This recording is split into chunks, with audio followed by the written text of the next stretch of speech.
Olá, estudante, seja muito bem-vindo, seja muito bem-vinda à nossa disciplina de planejamento estratégico. Eu sou a professora Luísa, sou graduada em administração, sou graduada em marketing, tenho pós em planejamento e gerenciamento estratégico, tenho pós em design do usuário e mestrado em administração. É um prazer trabalhar essa disciplina tão importante de planejamento estratégico que faz parte, inclusive do nosso dia a dia. Quem nunca planejou uma viagem, teve lá todo um cronograma para que essa viagem acontecesse, desenvolveu todo um planejamento. Quem nunca desenvolveu estratégias para dar conta das demandas do dia a dia. Então, isso faz parte das nossas vidas.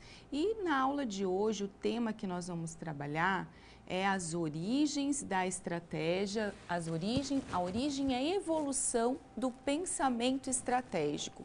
Então, o objetivo dessa aula é compreender o contexto e a importância da estratégia nas organizações.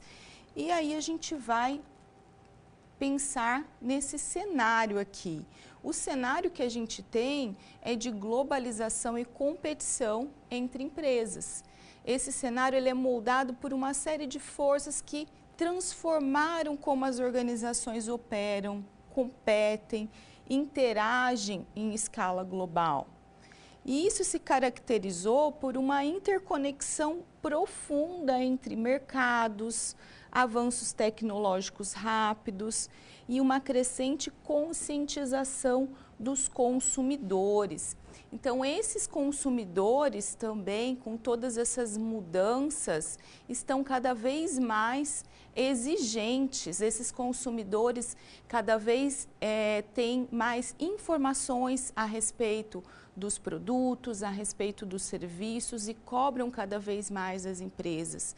E essa competição, que a tecnologia veio transformar aí a forma das empresas operarem e também aumentar essa competição que hoje a gente tem empresas entrando aí no mundo digital de maneira muito fácil e competindo, e essa globalização que a gente tem, pode vender para clientes e também que estão no outro lado, em outros países, e interagindo e vendendo.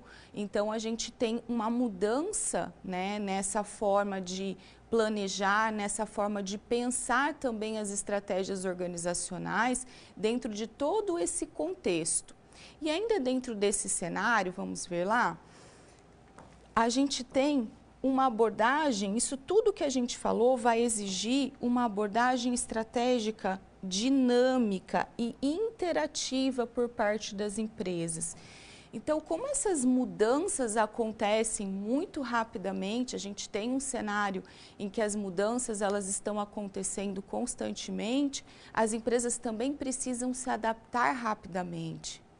Estar inovando, estar olhando para esse mercado, analisando esse mercado e se adaptando a essas mudanças e às exigências também desse consumidor.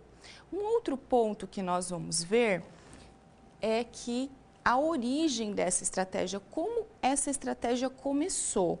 Então, o termo, ela se origina da palavra grega estrategos, que se deriva, o significado é a arte do general. Então, a arte da guerra, que é um livro, um tratado, um antigo escrito por Sun Tzu.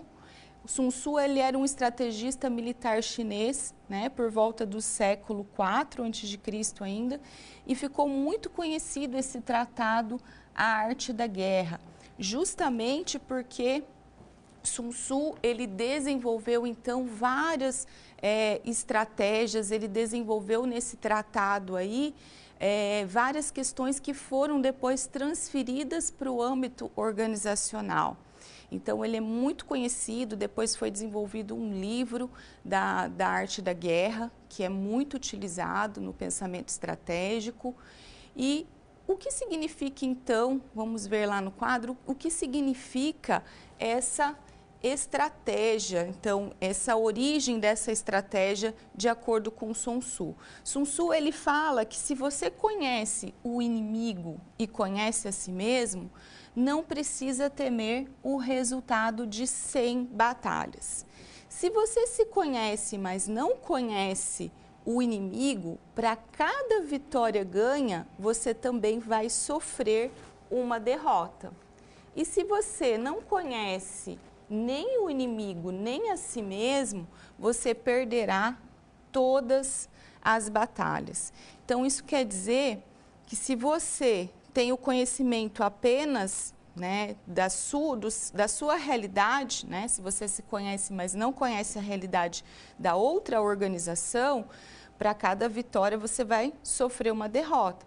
Agora, se você não conhece nem, no caso, né, quando a gente fala de empresa, se você não conhece nem a sua empresa e também não conhece o concorrente, você vai ter uma chance muito grande de ser, no caso, né, o termo que ele usa de ser derrotado, mas nesse caso aí, né, de ter um fracasso aí nas estratégias organizacionais, pensando aí na concorrência, pensando em tudo que o concorrente pode estar fazendo, inovando, trazendo ali para o consumidor que você não sabe. Então é importante a gente analisar tudo isso. Um outro ponto que nós vamos ver é em relação às perspectivas estratégicas. Então, quando a gente pensa, né, todas as perspectivas, elas foram importantes para evolução dos estudos e também da operação das estratégias nas organizações. Então, aqui a gente tem a perspectiva começando numa economia industrial. Então, essa perspectiva voltada para a economia industrial, ela teve o modelo das 5 forças empregado a partir dessa perspectiva, que pensava, então, em relação à vantagem competitiva, que o valor ele é gerado quando a empresa estabelece um posicionamento único, fundamentado nas principais forças do ambiente externo e que influenciam a estrutura do setor. E aí a gente tem, né, quando a gente passa por uma outra abordagem, que é a abordagem baseada em recursos, a gente vai ter um modelo de visão já baseado em recursos, que a gente fala, que a geração de valor ela está vinculada a competências centrais, ou seja, recursos e habilidades internas que vão proporcionar à organização um desempenho superior em relação aos seus competidores. Então, a gente vê aqui que no primeiro contexto de economia industrial, a gente vai ter ali a importância do posicionamento estratégico. E aí, quando a gente fala, né, do modelo das 5 forças, a gente vai estar pensando ali em olhar para o setor, em analisar o setor que a empresa ela está. Depois, quando a gente pensa num modelo baseado em recursos, a gente vai estar pensando nos recursos e capacidades que aquela organização tem. A partir daqueles recursos e daquelas capacidades é que ela vai desenvolver a vantagem competitiva. E o terceiro ponto que nós vamos ver é o capital humano e intelectual. Aí a gente vai ter nesse modelo, esse modelo voltado justamente para o capital humano e intelectual, que é a geração de valor está intrinsecamente ligada às pessoas e ao conhecimento, que são os responsáveis pelo desempenho superior de uma organização.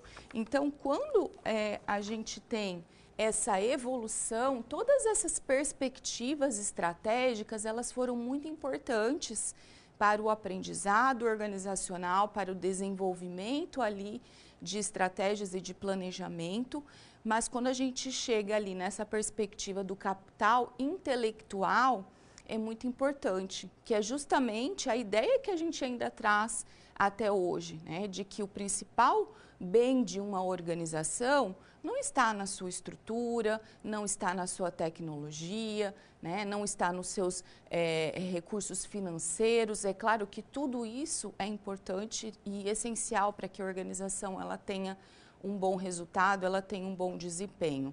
Mas o principal recurso que as organizações têm, possuem, são os seus colaboradores. É o capital intelectual, é o que faz a organização funcionar, é o que faz a organização pulsar.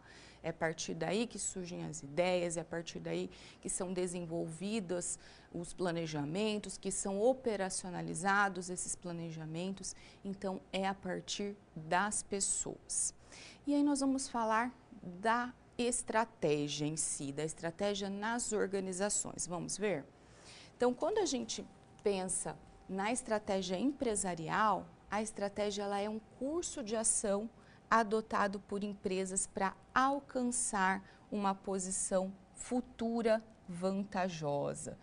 Então, a estratégia, ela é um curso de ação, ela é um direcionamento para quê? Para que a organização ela chegue a um resultado que traga vantagem e que, de preferência, a gente vai ver que essa vantagem ela deve ser sustentável.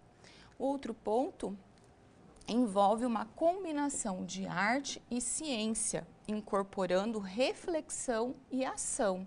Então, a estratégia ela precisa ser pensada, ela tem que ter a ação, mas ela precisa ter a reflexão e, inclusive, reanalisar se aquilo está funcionando. Requer a capacidade de pensar e agir em harmonia, destacando a importância da sincronização. Evolui de uma abordagem estática e formalizada para se tornar mais ágil e dinâmica. Por quê? Porque hoje a gente tem a necessidade de adaptação contínua no ambiente de negócios. Então, cada vez mais, esse ambiente de negócios, ele exige que as empresas se adaptem rapidamente, né, que consigam ser flexíveis para adotar essas estratégias de mudança. E eu trouxe aqui, né, um cenário para a gente entender essas mudanças, né, que são duas perspectivas, o mundo VUCA e o mundo BANI. O mundo VUCA, ele vai falar das questões da volatilidade, inclusive, né, das mudanças rápidas, dificultando, né, visualizar o que é causa, o que é efeito, o incerto, a incerteza que vem do desafio de compreender, né, diante de tamanha agilidade, colocando um desafio na forma de planejar, de aplicar no mundo real. A complexidade, que mostra que as questões têm profundidade e extensão que não comportam soluções muito simples. E a própria ambiguidade, que reforça a necessidade de não padronizar a realidade, né? A percepção de infinitas possibilidades que podem existir. E aí, depois foi desenvolvido o mundo BANI. O mundo BANI que foi desenvolvido depois, essa estratégia por Jamais Cássio, ele propõe nesse novo acrônimo aí, que o VUCA já é mais conhecido, o BANI ele já é mais recente. Então, esse antropólogo e futurista, né, o Cássio, ele propõe um novo acrônimo, que é esse BANI, que ele vai falar, então, né, também são siglas em inglês, Brittle, Anxious, Nonlinear, Incomprehensible, que ele vai falar, então, da questão da fragilidade, né, a fragilidade nos sistemas centralizados, seja na proposta de valor, gestão de negócios, modelos de vida, a questão de gerar ansiedade, né, a ansiedade cresce, ela se potencializa à medida que a instabilidade e a incerteza elas aumentam. A não linearidade, que fala do descompasso entre as ações e os seus efeitos no tempo. Então, o que é feito ou não feito agora pode reverberar à frente e decisões que entendemos como menores podem ter um impacto muito maior do que a gente imagina. Então, não é linear, né? É incompreensível, né? Onde existe a ausência de linearidade, o excesso de informação, considerando aí Big Data, né? Ficamos carentes de uma lógica e enfrentamos a dificuldade de minerar tudo isso, né? Então, a quantidade de informações que a gente recebe, né, tanto quanto consumidores, quanto enquanto empresa, enquanto gestor, é muito grande para a gente dar conta de tudo isso e para que a gente consiga, então, trabalhar ali essas mudanças. Então, diante de tudo isso, exige das empresas flexibilidade, né, se adaptar rapidamente, estar atenta ao que está acontecendo para poder conseguir se adaptar nessas mudanças. Tudo isso vai exigir, então, estratégias empresariais que possam dar conta de todas essas mudanças. Finalizamos, então, o nosso tema.